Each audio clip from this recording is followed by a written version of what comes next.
Teh, minuman sederhana yang berhasil menaklukkan dunia. Pernah nggak sih kalian berpikir, gimana mungkin segelas minuman hangat bisa menyatukan jutaan orang di seluruh dunia? Dari obrolan santai di warung, rapat penting di kantor, sampai tradisi kerajaan, semuanya sering ditemani oleh satu minuman yang sama, teh. Tapi tahukah kalian, di balik rasanya yang menenangkan, teh menyimpan kisah yang jauh lebih besar daripada yang kita bayangkan. Konon, cerita teh dimulai lebih dari 4.000 tahun yang lalu di Tiongkok. Legenda mengatakan, seorang kaisar bernama Shennong sedang merebus air ketika beberapa helai daun tertiup angin dan jatuh ke dalam panci. Aroma yang muncul begitu harum hingga sang kaisar penasaran dan mencicipinya.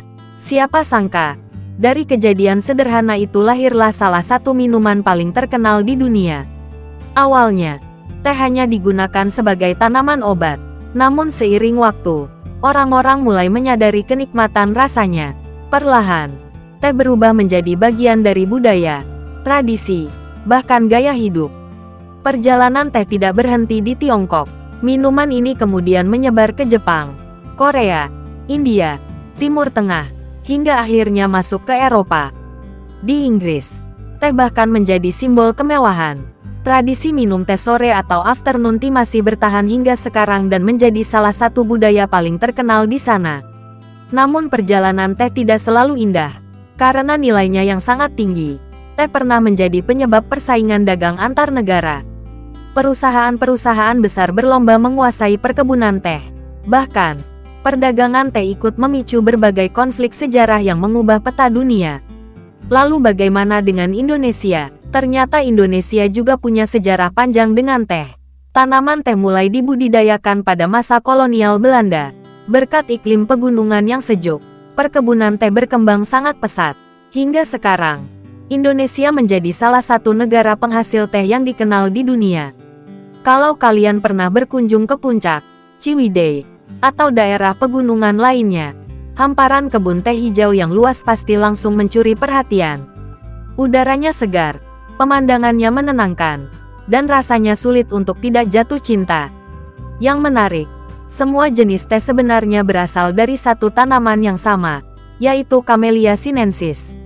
Lalu kenapa bisa ada teh hijau, teh hitam, teh oolong, bahkan teh putih? Rahasianya ada pada proses pengolahannya. Semakin tinggi tingkat oksidasi daun teh, maka warna dan cita rasanya pun berubah. Jadi, perbedaannya bukan karena tanamannya berbeda, melainkan cara mengolahnya. Selain rasanya yang nikmat, teh juga dikenal memiliki banyak manfaat. Kandungan antioksidannya membantu melindungi tubuh dari radikal bebas. Teh juga mengandung kafein, tetapi jumlahnya biasanya lebih rendah dibanding kopi, sehingga banyak orang merasa lebih rileks saat meminumnya. Di berbagai negara, teh memiliki cara penyajian yang unik. Jepang terkenal dengan upacara minum teh yang penuh ketenangan. India memiliki chai yang kaya rempah. Inggris identik dengan teh susu. Sementara di Indonesia, kita punya teh tubruk, teh melati, hingga es teh manis yang hampir selalu hadir di setiap warung makan. Lucunya, meski terlihat sederhana, teh sering menjadi saksi berbagai momen penting dalam hidup. Pertemuan keluarga, diskusi panjang, perayaan kecil, bahkan saat seseorang sedang patah hati, secangkir teh sering menjadi teman terbaik. Mungkin itulah kekuatan teh yang sebenarnya. Bukan hanya soal rasa, tetapi tentang kehangatan yang dibawanya. Ia tidak pernah berusaha menjadi minuman paling mewah, tetapi selalu berhasil membuat siapa saja merasa nyaman. Jadi, lain kali saat kalian menyeruput secangkir teh, ingatlah bahwa minuman sederhana itu telah menempuh perjalanan ribuan tahun, melintasi benua, mengubah sejarah, dan tetap menjadi bagian dari kehidupan manusia hingga hari ini. Kalau menurut kalian, lebih enak teh hangat, es teh manis, atau teh tarik? Tulis jawaban kalian di kolom komentar ya. Jangan lupa like, subscribe, dan aktifkan lonceng notifikasi supaya nggak ketinggalan video menarik berikutnya. Sampai jumpa di video selanjutnya.